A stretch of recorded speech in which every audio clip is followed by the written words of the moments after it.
Hey guys, what is up? It is me, Pagey here, once again with another video on Legends of Tomorrow Season 2. Now this is going to be my review for episode 16, otherwise entitled Doomworld. So this is the second last episode of the season, so get hyped for the finale next week. But last episode we obviously saw the return of Captain Cold, or Leonard Snart, and his basic manipulation of Mick to get him to give the Legion the Spear of Destiny, and we saw right at the end of that episode them actually activate it and rewrite reality. And we didn't see any of that rewriting of reality. It all got saved for this episode. So we had Earbud Thorn with the intro. I think we've only had it 2 times this season with the Legion of Doom leading the intro for the show. And we had Earbud this time because really he was the one controlling this reality. Like everything, like the rest of the Legion had stuff in their favor, but everything for the most part was in his favor. Like it was how he wanted it. So as I said, we got this new reality, and it starts off with the cameo for the episode, which was advertised on Twitter. You probably saw it on Twitter if you have a Twitter, and I did mention it in my trailer breakdown for this episode, I'm pretty sure. And that cameo is of course Felicity Smoke, who is a vigilante in Star City. Now, they do hint at other vigilantes, but then we see something which I'll talk about in a second, which sort of hints that she might be the only one left. Not too sure. But really, she was like a mixture of like Mr. Terrific. Like she used things that sort of replicated the tear spheres that Mr. Terrific uses. And then I guess it was just the mix of that standard vigilante, like just general fighting. But I think we saw something that a lot of Twitter either loved or hated. And that was actually Felicity dying. She got her neck snapped by, I think it was Sarah that snapped her neck. So wow, that's just pretty insane. But then we see that Damien has killed basically all the other vigilantes. I think we see Ragman's like rag mask, we see Black Canary's mask, Green Arrow's mask, the Flash cowl, Wild Dog's mask thing, Diggle's helmet. There might have been one more there as well, and then obviously the masks that this Felicity Smoke was wearing got put on that nightstand as well. Maybe she was a vigilante because she was trying to avenge their deaths. That's maybe what they were going for. We did get that Black Flash cameo. I think it was just in there for the sake of it, but he's in caged up so he can't get Reverse Flash, because technically Reverse Flash is still technically a time aberration. So he didn't fix himself from that, I'm pretty sure. He's still a time aberration. So a lot of our theories didn't really work out that well, because we thought he was going to rewrite reality so he wasn't a time aberration, but he seemed to rewrite it so basically Black Flash is, you know, captured in this cage and can't get to him. They do say that Malcolm's family is alive. They do say that his wife's alive, his son. They don't say Tommy, but they say his son's alive. But they do say that his daughter is Thea. So Thea is his daughter.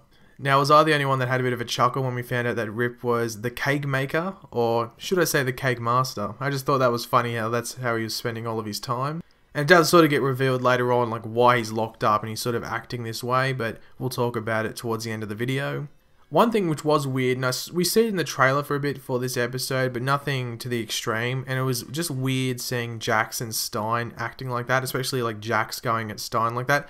Like Stein was basically Stein, but Jax was a lot different, and it was just weird seeing them act like that together, when usually, you know, they're pretty close and pretty happy together, if you want to call it that.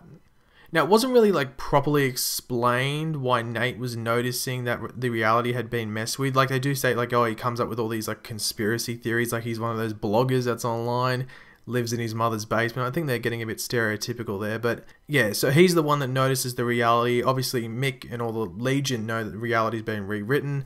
We do see the other characters like know that something like subconsciously wasn't right, but they were just fine living what they were doing. Now, even before this episode, there was a lot of people saying in the comments, like, wouldn't the Legion just rewrite the Legends out of reality? Like, basically kill them or make it so they don't exist?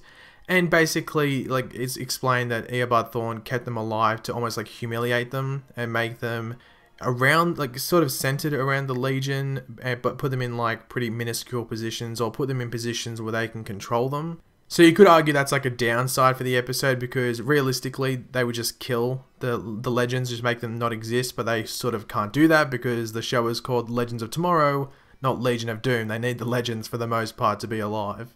Now, I wasn't too surprised that Mick turned on the Legion, even last episode when he was getting manipulated, like the way that Captain Cold talked to him at the end of the episode, you could tell that Mick was not necessarily stuck in the middle, but he was torn from the Legion a bit. He was like, I'll help you, but I'm not 100% on your side. I did like Ray as the janitor. I thought it was just pretty funny. He was also playing like a video game that was versing the Dominators, and they were using that gun that Ollie used in the crossover. Just, yeah, they were just obviously chucking that in just to see if anyone noticed. Now, obviously, we saw everyone get like their minds fixed and stuff through that invention that Ray made, which looked sort of silly, I'm not going to lie. It looked like one of those toys you'd buy from a $2 shop that just like sort of light up when you press the button, but we'll let it go. But I did find it hilarious how everyone just punched Mick in the head, or in the face, might I say, when they gained their consciousness back. It was funny every single time.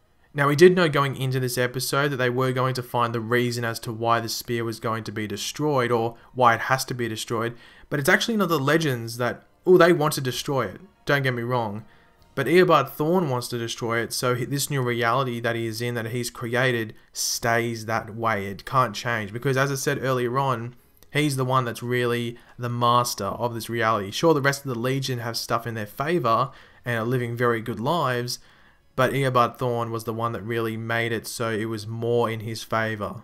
And they set it up pretty well with that's what like Stein is working on, and that's what Jack, is getting up Stein's ass for, to try and accelerate this creation, the fusion thing. I can't remember what they called it, but for the most part that was pretty well set up. I did enjoy like the Legion of Doom versus Legends fight for the spear, even though it was like the Legion of Doom versus the Legends of Tomorrow versus Reverse Flash. Like he was his own thing because he sort of gone against the Legion of Doom, and he was already a villain of the Legends of Tomorrow. So he gets knocked out pretty early in that fight. I was very surprised, like really just one little blast from that cold gun knocked you out, but whatever.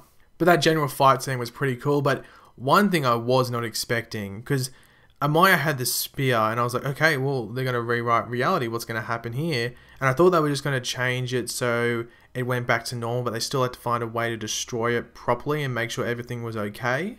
But Captain Cold kills her. Like, you know how many people were wanting Captain Cold back because of how he was in Legends of Tomorrow Season 1? And just wanting that version of Captain Cold back to come join the Legends?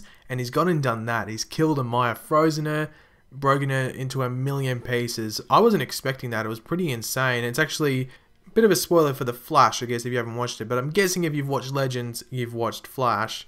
But both episodes had a bit of a chilling encounter towards the end, which can't be really seen as good on either show. So, yeah, I wasn't expecting Amaya's death.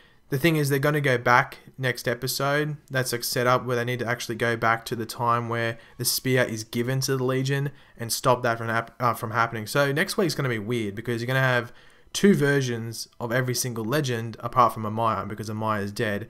So that's going to change because obviously they can't have Amaya die because she has to go back to her village. And then that all leads on to the Vixen in present day, because if that doesn't happen, then that Vixen doesn't exist. All of like present time would change because of her interactions with certain characters, so they need to fix that with Amaya. But as I said earlier with Rip, and he was like stuck in that, you know, the Wave Rider not really do anything, we find out that he's like an ornament or like a little figurine on the desk in Star Labs. How just insane is that?